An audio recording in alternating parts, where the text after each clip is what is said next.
some ways, I think it evokes kind of something about ayahuasca that's characteristic in some ways about that experience.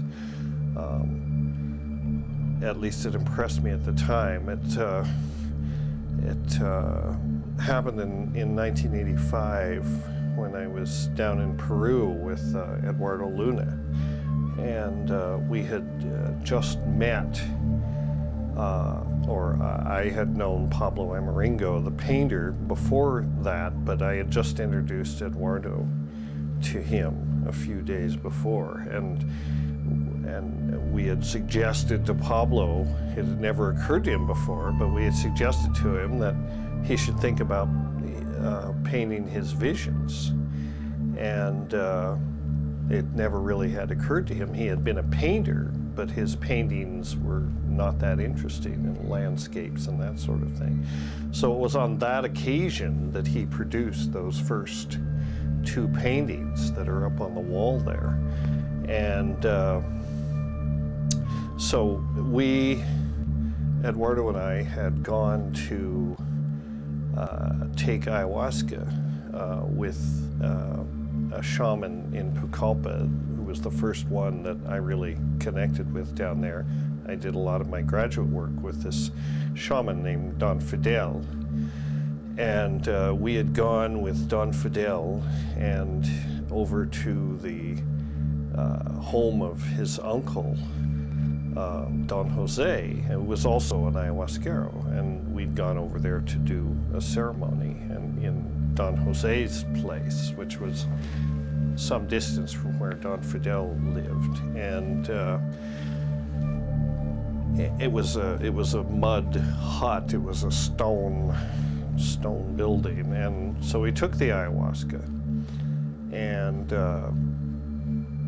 had the experience, and it was and as we were sort of on the downhill side of that, I went outside to have a smoke, and it was a moonlit night. It was a full moon, and the moon was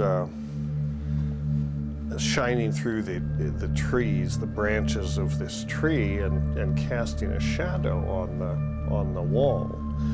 And the shadow was a perfect image of a young girl with a veil, apparently, and with her hands folded.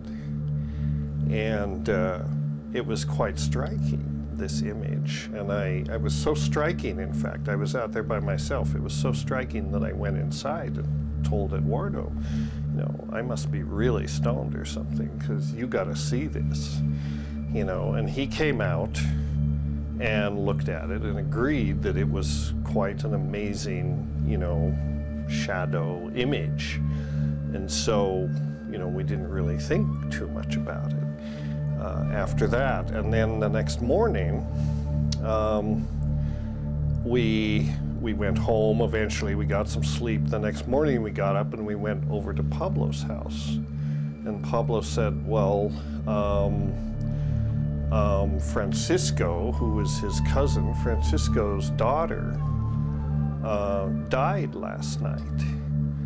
And what had happened was she'd gotten diarrhea, and they had gone to see the doctor at the hospital, and the doctor was not able to do anything. Then they'd gone looking for Don Fidel to see if he could help. Well, Don Fidel, of course, wasn't there because he was with us off at this other place, so they couldn't do anything. The little girl died, maybe 3, 4 years old, died. So we thought, well, that's terrible, you know. But he said, well, there'll be a ceremony for her tonight, and you should come. This is, in the Amazon, this kind of thing happens all the time. I mean, it's tragic, but children die, you know, they get diarrhea and they die. So that evening we went over to the home of Francisco, and there laid out in a cradle was this little girl in a white dress with a veil, with her hands folded over her chest, just exactly like the image that I saw. And we asked, well, what time last night did she die? And, you know, it was about that time. It was about 3:30 in the morning that she had passed on.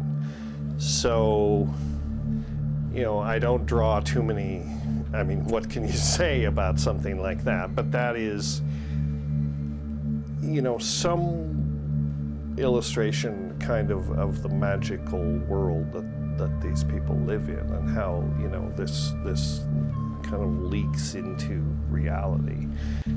It impressed me at the time, and it still does. So that's my story.